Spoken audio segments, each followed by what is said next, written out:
Chendamangalam government LP സ്കൂളിൽ വിദ്യാർത്ഥികൾക്ക് നൽകിയ ഉച്ചഭക്ഷണത്തിലാണ് ഇപ്പോൾ പരാതിയുമായി എത്തിയിരിക്കുന്നത്. ഈ പരാതി രക്ഷിതാക്കളാണ് ഈ ഒരു പരാതി ഉന്നയിച്ചിട്ടുള്ളത്. ഇന്നലെ നൽകിയ ഭക്ഷണത്തിൽ ദുർഗന്ധമുണ്ടായിരുന്നു, ഒച്ചുകളെ കണ്ടു എന്നതടക്കമുള്ള പരാതികളാണ് ഇപ്പോൾ രക്ഷിതാക്കൾ ഉന്നയിക്കുന്നത്. തുടർന്ന് കുട്ടികൾ വീട്ടിൽ പോയി ഇക്കാര്യം പറയുകയും ഇന്ന് രാവിലെയോടുകൂടി രക്ഷിതാക്കൾ ഇവിടേക്ക് സംഘടിച്ചെത്തി സ്റ്റോർ റൂമിൽ തുറന്ന് പരിശോധിക്കുകയും അരിച്ചാക്കുകൾ, അവിടെ ഭക്ഷണം പാകം ചെയ്യാൻ ഉപയോഗിക്കുന്ന അരിയുടെ ചാക്കുകൾ തുറന്ന് പരിശോധിക്കുന്ന കാര്യങ്ങൾ ഉണ്ടായിരുന്നു. അപ്പോൾ എന്തായിരുന്നു അരിച്ചാക്ക് തുറന്നപ്പോൾ എന്താ കണ്ടത്? അരിച്ചാക്ക് തുറന്നപ്പോ അരിയിൽ ഉച്ചി പുതിയ സ്റ്റോക്കാണെന്ന് പറഞ്ഞുകൊണ്ട് അരിയാണ് തുറന്നത്.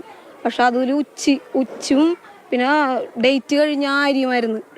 ഭക്ഷണം കഴിച്ചു വന്നിട്ട് എന്തെങ്കിലും പരാതി പറഞ്ഞിരുന്നു? എന്നോട് പറഞ്ഞിട്ടുണ്ടായിരുന്നു, എലിക്കാട്ടത്തിന്റെ മണം വന്ന ചോറായിരുന്നു, തിന്നാൻ പറ്റിയില്ല അമ്മയെന്നാണ് പറഞ്ഞത്.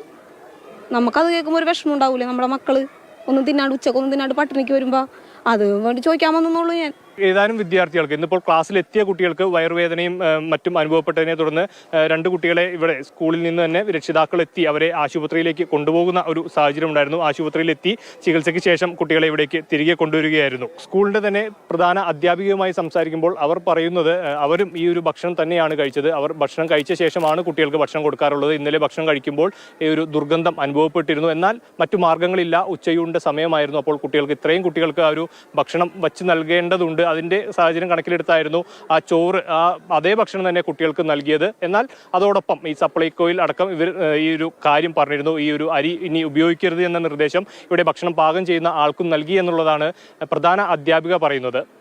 കൃത്യമായിട്ടുള്ള സുരക്ഷാ വീഴ്ച ഉണ്ടായിരിക്കുന്നു. കുട്ടികളെ ഇങ്ങനെ ഇത്തരം ഒരു പ്രതിസന്ധിയിലോട്ട് തള്ളിവിടാൻ ആരും ആഗ്രഹിക്കില്ല.